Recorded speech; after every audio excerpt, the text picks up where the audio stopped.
Building upon the animation style from the Amazing Spider-Man reboot of 2012, this latest installment gives us 3 new villains along with the creative opportunity to take Spider-Man's stunts and physicality to new heights.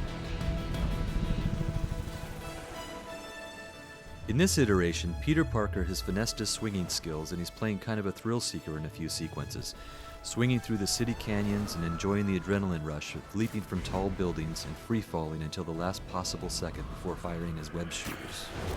And when that web goes tight, physics takes over. Director Mark Webb is particularly sensitive about making sure that the physics remain grounded and believable. To meet that directive, special tools were written by our development team to assure that gravity and other physical properties remained in check, wherever possible, and if cheats became necessary, the tools served as a guide for compensating or countering the action to assure that everything remains in balance. Artistic inspiration, as always, came from the comic book illustrations, and there's an endless source of material in the Marvel archives. The real challenge is to put those poses in motion, not just stringing a series of them together, but making sure that each pose is purposeful and the transitions are motivated by the action at hand, and of course selling the natural human mechanics along the way. And that's where the movement studies of our production stunt double came in handy. Animators use this reference as a guide, picking up on physical cues and extrapolating subtleties to broader performances.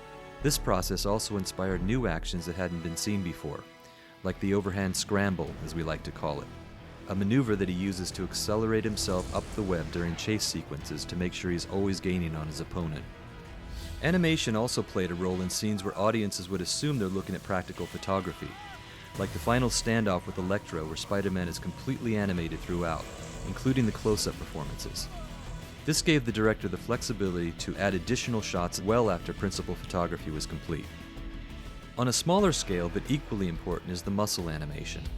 The silhouettes and volumes are animated to specific lighting conditions for each shot, so that the contours of the sculpt are picked up in the specular areas of the render, just like in the comic book artwork where the muscle shapes are so clearly and artistically defined in dramatic lighting.